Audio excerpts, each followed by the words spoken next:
नमस्कार, स्वागत है आपका आपके अपने हेल्थ शो में जिसका मकसद है आपको सेहतमंद रखना। आप देख रहे हैं टीवी 9 डिजिटल और मैं हूं आपके साथ गुंजन मित्तल। आज इस शो में हम बात करेंगे हर्निया की।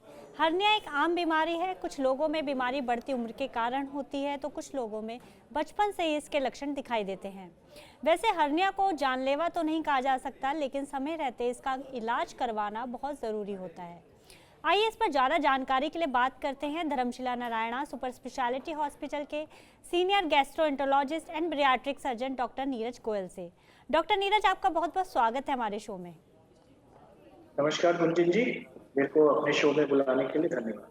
डॉक्टर नीरज, सबसे पहले मैं बहुत आसान भाषा में जानना चाहूँगी कि हर्निया क्या है और इस बीमारी के होने के पीछे क्या वजह है।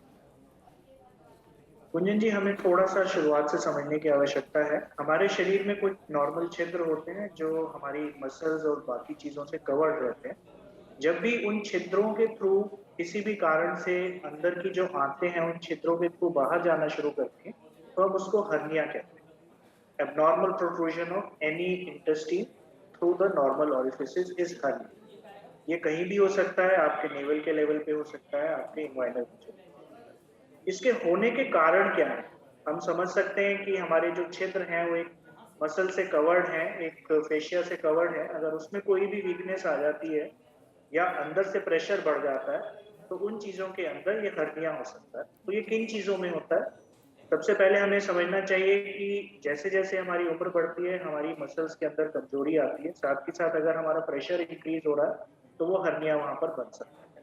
जैसे कि ओल्ड एज के अंदर गदूद की समस्या होती है, लोग बाग यूरिन पास करने के लिए प्रेशर बढ़ाते हैं पेट के अंदर, तो उनको हर्निया की दिक्कत हो सकती है। जवान लोग या बाकी लोग भी जिमिंग करते हैं, जिमिंग करते हुए अगर आप सपोर्टर्स का या बाकी चीज़ों का अच्छे से इस्तेमाल नहीं करते हैं या भारी वजन उठाते हैं, तो आपके पेट के अंदर प्रेशर बढ़ता है और जो प्रेशर बढ़ने की वजह से आपको हर्निया हो सकता है।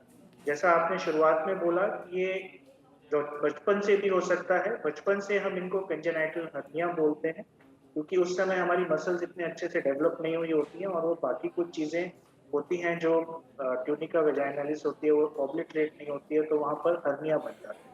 तो ये कुछ कारण होते हैं हर्निया बनने ओके, तो कुछ लाइफस्टाइल प्रॉब्लम्स भी होती हैं जो लाइफस्टाइल डिसऑर्डर भी कह सकते हैं, या एक जेनेटिक प्रॉब्लम है।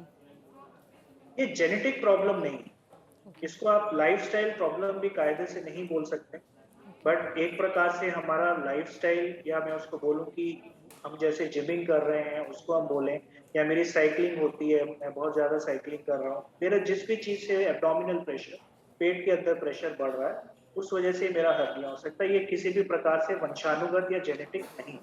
ओके, डॉक्टर, कितने प्रकार के हर्निया होते हैं और सबसे सिवियर कौन सा होता है।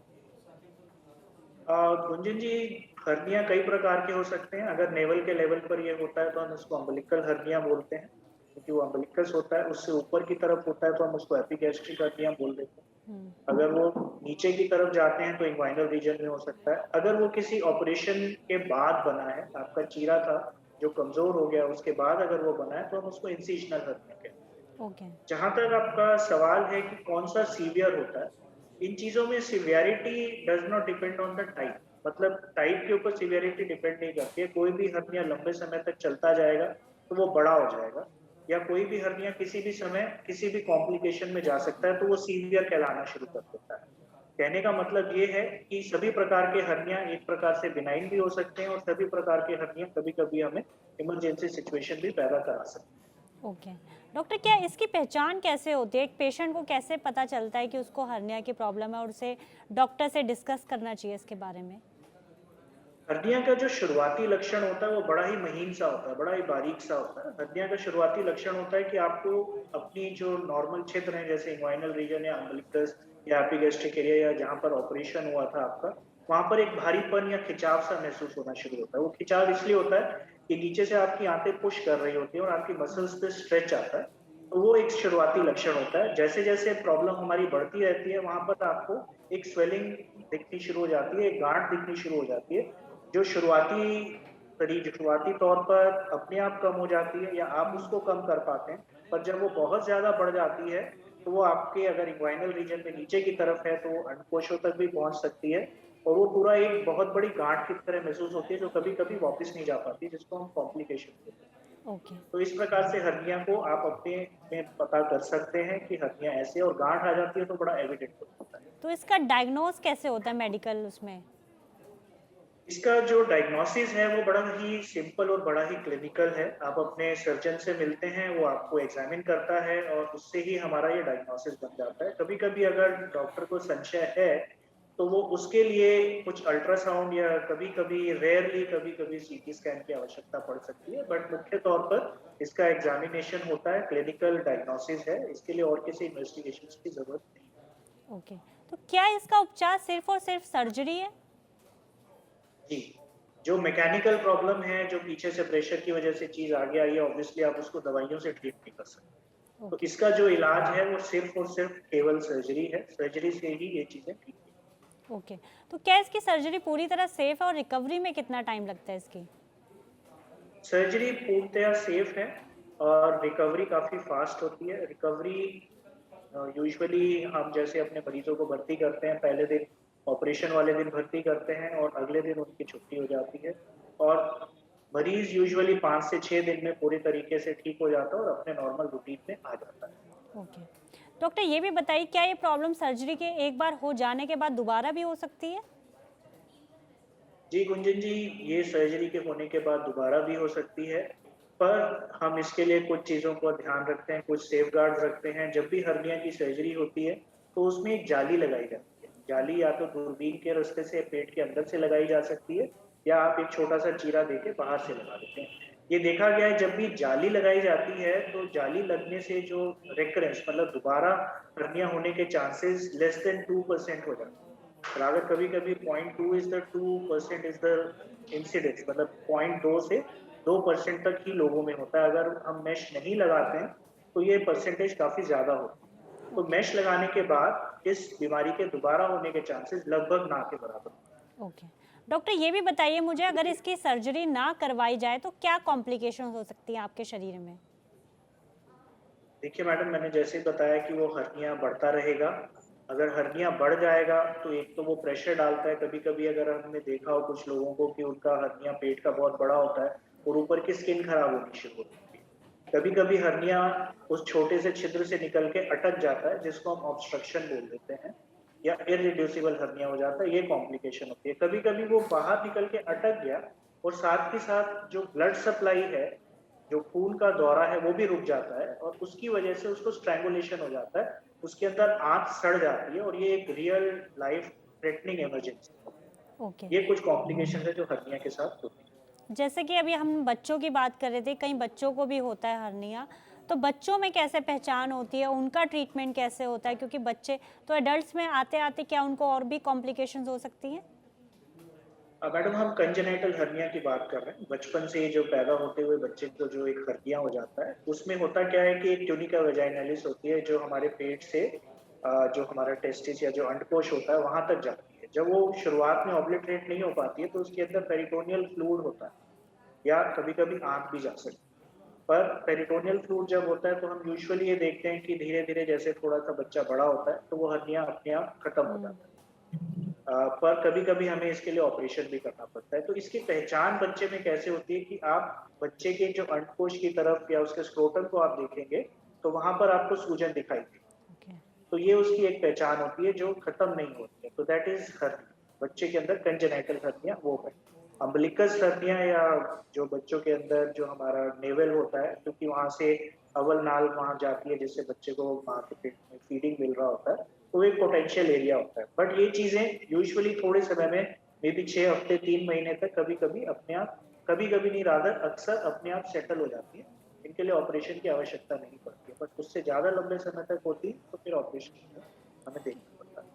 डॉक्टर ये भी जानना चाहती हूँ, क्या इससे प्रेगनेंसी में भी किसी तरह की कॉम्प्लिकेशंस आती हैं? क्योंकि ये भी कहा जाता है कि मेल्स की सर्जरी के बाद कुछ उनके फर्टिलिटीज़ में इश्यू आते हैं, ऐसा कुछ भी होता है? नहीं मैम, मैं इसका बिल्कुल बोलूँगा कि आई वुड जस्ट से कि खंडन करना चाहूँगा कि ऐसा नहीं होता है। फर्टिलिटी के कोई इश्यूज़ नहीं आते हैं उसमें। हाँ, डेफ़िनेटली कभी-कभी अगर कॉम्प्लिकेशन होती है तो कुछ हो सकता है। बट अमूमन तौर पर मोर देन 99% ऐसी कोई फर्टिलिटी के इश्यूज़ नहीं आते। दूसरा सवाल आपका था कि प्रेगनेंसी में इसकी कॉम्प्लिकेशन क्या हो सकती है? प्रेगनेंसी में कॉम्प्लिकेशन तो वही होती है कि हर्निया में रुकावट हो गई या स्ट्रैंगुलेशन हो गई, तो प्रॉब्लम हमारे लिए उस हर्निया से ज़्यादा प्रेगनेंसी के लिए हो जाती है कि अगर कोई इमरजेंसी सर्जरी हो रही है तो जो फीमेल है, जो प्रेग्नेंट फीमेल है और जो अनबॉर्न बेबी है, उसके लिए हमारी समस्या हो जाती है कि व्हाट टू डू। एक तो हमारे को हर्निया के लिए ऑपरेशन करना है, साथ के साथ हमारे को बेबी जी को भी और बच्चे को भी सेफ रखना है। तो complications as per to pregnancy कुछ इंक्रीज नहीं हो रही हैं, पर अगर हो जाती है तो हमारी प्रेगनेंसी और सारे फीमेल्स एंड जो अनबॉर्न बेबी है उसके लिए हमारे लिए समस्या पड़ेगी। ओके बट ऑपरेशन ही एकमात्र इसका हल है। ओके डॉक्टर, आपका बहुत बहुत शुक्रिया अपना कीमती समय निकालने के लिए हमारे लिए और हमारे तमाम सवालों के जवाब देने के लिए। Thank you so much doctor. नमस्कार, थैंक यू। उम्मीद है हमारे शो से आपको कई आपकी परेशानियों के जवाब मिल जाते होंगे, लेकिन अगर आपके मन में भी हेल्थ से जुड़ा कोई भी सवाल है तो हमसे जुड़ें और हमें कमेंट बॉक्स में लिखकर अपनी परेशानी बताएं। हम आपका सवाल अपने डॉक्टर तक पहुंचाने की पूरी कोशिश करेंगे। अब हमें दीजिए इजाज़त और हम कल फिर हाजिर होंगे। तब तक आप स्वस्थ रहिए और अपना ध्यान रखिए। चलते चलते हम आपको बताना चाहते हैं TV9 डिजिटल के न्यू इनिशिएटिव TV9 वैन के बारे में। आखिर क्या है इनिशिएटिव, आइए देखते हैं इस वीडियो में। Today, doctors are busier than ever providing care and advice to patients. And the reality is that an average patient now spends much more time in the waiting room than in the doctor's chamber. With such a captive audience, it's time to put their wait time to good use. Introducing TV9 Waiting Area Network that provides premium patient engagement experience through engaging and informative videos. These videos are created keeping in mind an Indian patient seeking medical attention. TV9 Waiting Area Network provides a perfect platform for educating the patients on everything a doctor's practice has to offer while elevating the doctor's brand at the same time. As a doctor, all you need is to have Wi-Fi at your clinic and we'll take care of the rest.